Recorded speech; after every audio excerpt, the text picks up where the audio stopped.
but we really wanted to get the fans a chance to see the work we were doing on Heart of the Swarm and show how different Heart of the Swarm is from Wings of Liberty. So people could see sort of the story elements, see what's going on with Kerrigan, see what's going on with the different game mechanics that you can play as you play through Heart of the Swarm. And it gives us a chance to get feedback from both our fans and from the press who've been able to get hands-on the software to see what they think, to see if the direction we're going is good.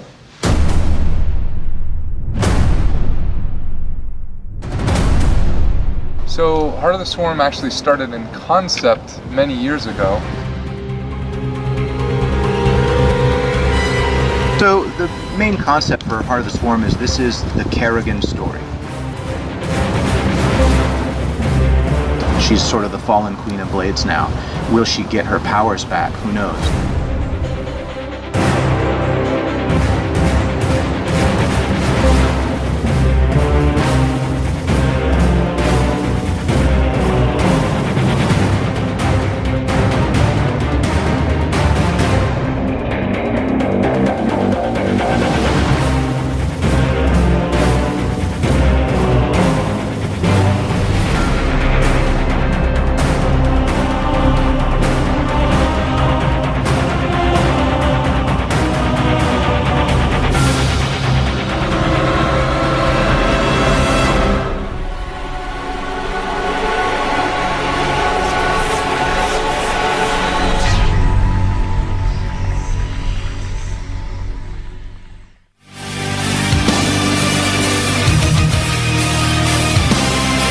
Welcome back, ladies and gentlemen, to the GSL Super Tournament Round of 64. Hope you guys enjoyed that little Heart of the Swarm preview. For those of you that do not know, Heart of the Swarm is the first expansion set planned for StarCraft 2. And it's going to be basically the Zerg campaign, as the first campaign, Wings of Liberty, was kind of the Terran campaign. So, yeah, they're starting to release some more info about the new expansion that's going to be coming out eventually. Blizzard soon. Yeah, they just had a kind of a press event where they invited press and fan sites to come check out some preview materials that they had for Heart of the Swarm. So go to your local corner fan site and check out some more information about the Heart of the Swarm. Yeah. It looks pretty cool so far. But we are here, though, to watch a Zerg versus Protoss at the moment. Exactly. Speaking of Zerg, yeah, of Zenio the Swarm, is like he's coming back, he's bringing the Swarm back, and we've got all Terrans today except this matchup. That's right. He's the Heart of the Swarm. Zenio, or Zenio, however you want to pronounce it, versus Choya, the coach of FOU. Yep. Basically, the entire FOU team is down here today. SC's playing later. Lenok came down just to support his teammates and cheer them on, as he often does when SC's playing or something like that. Usually the three of them are always here if one of them is playing. Yeah, Lenok's a really nice guy. He just always comes and he's always cheerful and smiling. Yeah. He's a really cool guy. Yeah, even when he lost his Code A matches the week before, he came out for SC and was still happy. Yeah, he lost the other day and I saw him and he won that game. Lost, won, same thing. I didn't cast that day. I came in late. I missed it, but he seemed like he was in a good mood. Regardless, I think he won. He's a jolly little guy. But let's go ahead and take a look at our players for this match real quick. Here is Zenio, OGS Zenio. He has been around Codex for a little while now. He was in it in January and basically keeps getting out in the round of 32, but winning his up and down matches to stay in Codex. So he is going to be Codex in July. As you can see there, his recent matches have been not too good. 2 wins and 5 losses. He's very good at Zerg versus Zerg, but unfortunately not that good against Terran and Protoss, so he is only a 40% win rate against Protoss. So he's got kind of a not as good of a match for him here. He did beat Squirtle in the Team League, but then lost to Ace. So that's kind of his recent results. And of course, lost to Alicia in Codex as well. Part of why he got down to the up and down matches there. Anyway, so he's got his work cut out for him. And here's Choya. Poor guy's no longer in GSL, but he's been in so many seasons recently. Was in the round of 8 in January Codex. And March and May, not so good. just lost all of his games in a row and got completely out of the tournament in 2 seasons. So this is kind of his chance to do well in a GSL tournament, since he's not going to be in the next season unless he qualifies, which is going to be very difficult. There's the man himself. Yeah, his hair's starting to grow back out a little bit. He had it cut off for a while. And he's actually known for talking to himself in his booth, as you can see now. Yep. And he's kind of comparable to the Wind. He's a coach, hasn't been doing that well recently, but did well in the past, is still a strong player. But different from the Wind, he doesn't really have anything to fall back to after this tournament, and he may actually not try to qualify for Code A because he's a coach. He doesn't have that much time. He's probably just going to be there cheering on his players who are trying to qualify. So this may be the last time you see him if he gets knocked out here today. I mean, I'm sure you'll see him again, but the last time you'll see him in a GSL as a player, possibly. Now, Zenio, his record that I mentioned earlier, is a little bit belied by the fact that he has actually beaten a few Protosses in outside tournaments as well. So I guess if you kind of look at it that way, he's a little bit better than you might think. He beat Mana, Sock or Saki? Zaka. Zaka? Zaka. Oh, anyway. Some strong foreign Protosses, and actually beat any pro in the FXO Invitational just a couple months ago. Very strong Protoss player. So he does have it in him. Both these players have it in them to play well, but they're kind of slumping a little bit lately. So again, I say this a lot, but kind of a proving ground for both these guys. They really want to make it to the round of 32 and succeed in the GSL. We're going to get started here in just a moment on Dual Sight. Let's see who can take out the win.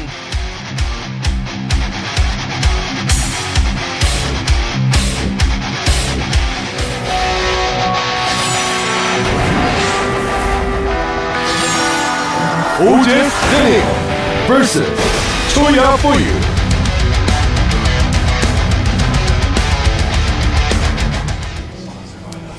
Here is, on the left side of Dual Sight, the green and happy side. Our Zerg player trying to pollute the crisp greenness of this map. He is. Zenio.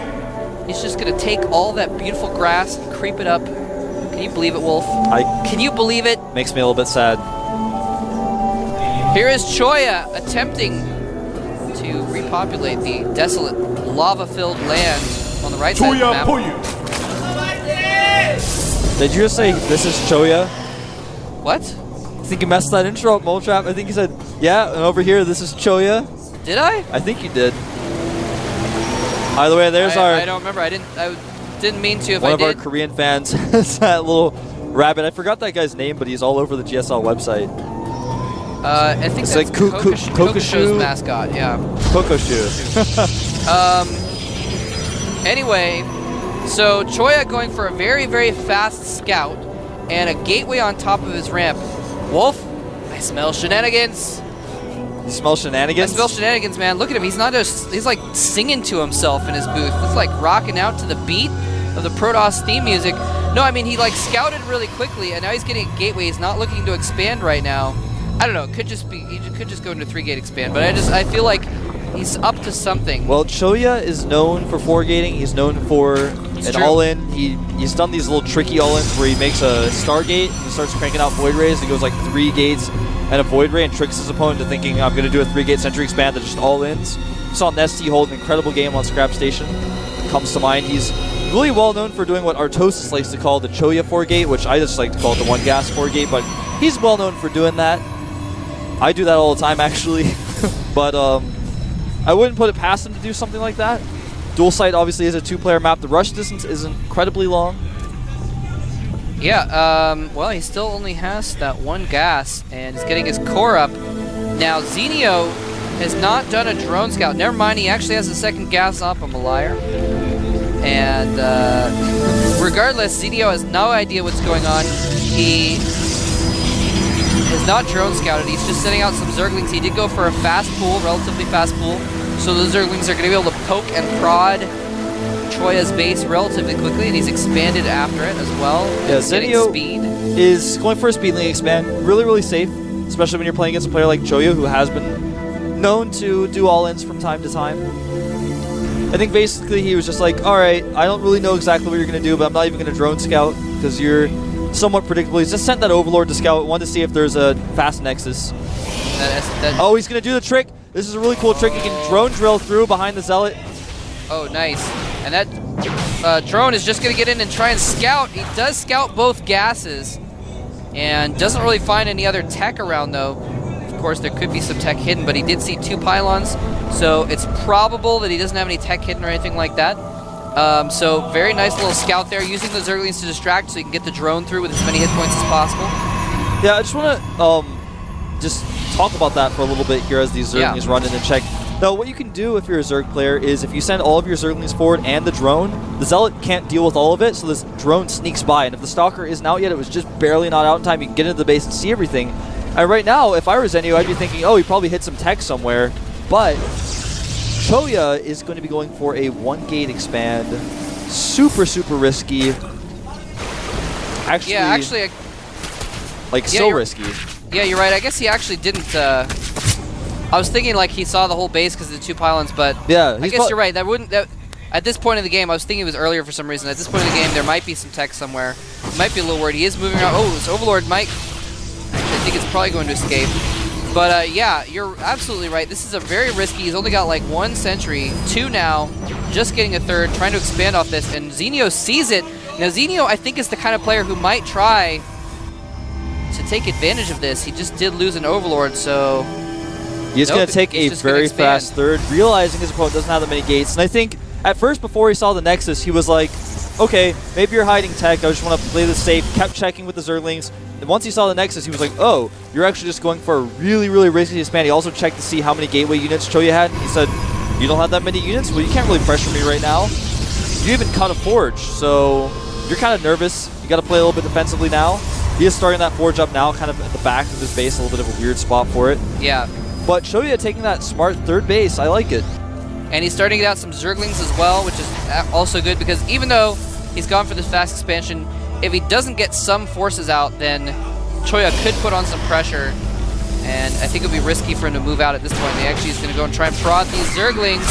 He needs to be careful he doesn't get that Stalker surrounded. The Zealot sacrifices itself to the Swarm. Scantipede looks on, uncaring. Scantipedes. There's actually a lot of Scantipedes in these new maps. I think the map creator, Jackie Prime, just likes Scantipedes.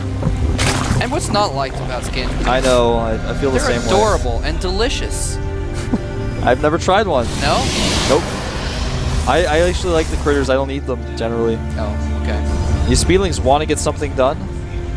Looks like Choya is actually going to move out on the map here, be a little bit of aggressive. But the Speedlings are going to run in. Oh, no. Nice counterattack. Killing off the Stalker as it warps in and finally gets in there. Probe's trying to protect that cannon, but the Zerglings do surround the cannon. It looks like he's going to take out both cannons, the cannon and a lot of probes. And he just used a warp in, I think, because he has, not able to warp in very much. He's going to attack at the natural of Zenio's base is attacking. Does try to target down those queens. One queen narrowly escapes with her life. The second trying to escape as well. He just needs to start fighting and not try to target those queens. There he goes. Man. Now the drones are in trouble. He can actually force field those off if he wants to. Decides to target down those roaches instead. And Zenio has almost no units out to defend. And if he keeps force fielding that ramp, there are no units coming down that ramp to help out. Yeah, here come the drones back with a few roaches to try and fight, but the roaches at the top of the ramp continually being forced out. Nice force fields keeping everything back, but I don't know. He's got enough firepower for now, but if if Zenio gets out a few more roaches, it's going to be hard for him to hold off. And actually, at the right side of this battle, we did see those queens and roaches killing off the reinforcements, so they couldn't join up with his army. The hatchery is almost dead, though. If he gets that, that'll be crucial. Needs to make sure he force fields the ramp. That's force field, but there are a lot of roaches coming out, and Choya just does not have the production to keep reinforcing. In fact, he's got idle stalkers back at his forward pylon, and it looks like this attack is thwarted, and Choya... He doesn't even get the hatchery, so that was bad for Choya, man. It was good. He took out a lot of stuff, but I think Choya is a little bit behind at this point because he can't really counterattack in there again, and he didn't quite kill enough, I don't think, to make that worth it. I don't know if he knows. No, he doesn't know about that third base right now. I think he's going to realize, where did all those roaches come from? There must be a third hatchery. Zealot is not going to find it, though. And to say that Choya is a little behind might actually be an understatement. Over-under? To say that was an overstatement was a brash understatement. Oh man, Choya is going to counterattack here. Here come a ton of roaches. Anyway, yeah, so now some counter pressure here being put on by Zenio. And I don't think he's going to be able to break Choya at this point. But Choya has to be, like, really scared right now. He can't really move back out to do anything. And Zenio is droning in the background, getting a ton of upgrades. And he's actually making a macro hatchery, so he can start cranking out those roaches as soon as roach speed finishes. He's getting overlord speed, +1 missile attacks right now. He's making a ton of drones. I think he's just under the mindset right now, oh, you can't attack me, so I'm just going to drone. And he's hardcore droning right now with 9 drones in production. And the second that he gets all those bases saturated and roach speed finishes and burrow, he's just going to crank out a ton of roaches, even making a Hydralisk den. Yeah, he is all the way up to 56 drones. He was at like 36, like the last time I checked, which was like just a minute ago. He really droned up hard, and that is really good because with that macro hatch, man, this is going to be crazy soon. With that macro hatch and all those drones on 3 bases, he's going to explode. He's going to just start exploding with units right now. Choya basically needs to kind of like do something within the next minute, or there's going to be so many roaches and hydras on the map, it'll just be disgusting. Yeah, it looks like he is going to start moving out on the map a little bit. Not sure if this is the right choice. I think he realizes there's got to be a 3rd base over there. He's going around, going to try to attack it, but his units are split up. Looks like Zenio is not going to take advantage of that. He did have some of his units in the middle of the map. Drones being transferred. Pretty smart. Where is Zenio's army? He was actually trying to go for a counterattack. Now he realized he needs to come home. Looks like the hatchery may fall if he targets it and then leaves, but here come a ton of speedlings. Oh, he's coming in from the side with the speedlings, so he has to use more force fields. The force fields go up blocking about half the roaches. He burrows the roaches and really needs to fight with them though if he's going to save that hatchery, but he just doesn't have quite enough. And nice move. Good force fields blocking out these roaches again. I think he's going to lose this force again, but this time he does take out the hatchery. Indeed, and actually Zenio can just burrow all these roaches. He doesn't even need to fight anymore. Burrowing the weakened roaches. Nice micro. Almost like blink micro for roaches. Now he's just going to burrow the rest of them. Pop up as soon as the stalkers move. Beautiful move by Zenio. Nice. That was beautifully done. Picks off those weak stalkers as they try to escape. Now he's going to hunt these down as well. Zenio taking that 3rd base again at the south. So that's exactly what Choya needed to do. You know, like I said, he needs to do something before he builds up an army because he was about to start, but it just wasn't quite enough. And these roaches are just going to crush through everything. GG. So Choya, I think it was really good of him to realize that he needed to do something, but he just didn't have the army to do enough. I mean, it was like, you know, he can't really move out, but he can't afford not to, so he did. And at least went out with a good fight. But Zenio was just too far ahead at that point. Well, basically, what happens when you move out and do, I think he was on 3 gates when he pushed out just then.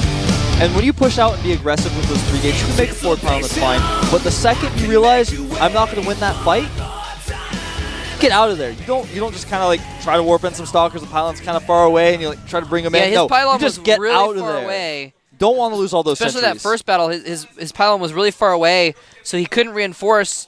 And even though Zenio only had like 5 roaches and some lings, that won't take out the army, but that'll take out the 3 stalkers trying to meet up with the rest easily. So he couldn't reinforce, and lost all those sentries early. Like the second you realize it's not going to work, you just get out of there. And you're like, I've done the damage, I've killed some drones, I damaged the hatchery a lot, let me just kind of get my forces back together, come back again, do some real damage, instead of just throwing away all your forces. I feel like Choya was thinking in his mind, maybe I can win, maybe I can win, maybe I can win, maybe he's going to die, and it just was not the case. Yeah, and that's actually just kind of a good rule of thumb in general for when you're playing StarCraft is if you can get a little bit of damage done and you think that you're at risk of maybe losing that army, just pull back. You know, if you've done a little bit of damage, you're fine. You don't want to lose that army because then, even if you have to play defensively, just get another base instead. You know, if you can't kill him. So it's kind of like, what was that thing? That thing when you're ahead. There's something I remember. I think you're supposed to get more ahead. That is the one. Never remember that. Thank you, Wolf, for reminding me of that. More people should remember that. More people should remember that. Myself included. Choya needs to remember that in Game 2, man. Tal'Darim Altar, a macro-oriented map with some pretty designs on it. It's a very pretty map. Choya, man, he is pumped. Look at him in He there. is. He's talking to Dancing, himself some more. fixing his hair. I really wonder what he says. I wish I could read lips and remote read. Maybe he's just speaking English. You don't even know. We'll never know. Look like that. Anyway, Zenio on the... no, I mean, like, I think I could recognize some syllables in English, even though I can't read lips. I don't know. Anyway, we're going to get into Game 2 on Tal'Darim Altar momentarily. Do not go anywhere. You do not want to miss it. Let's see if Zenio can close out the series. Or will Choya come back here at the GSL Super Tournament?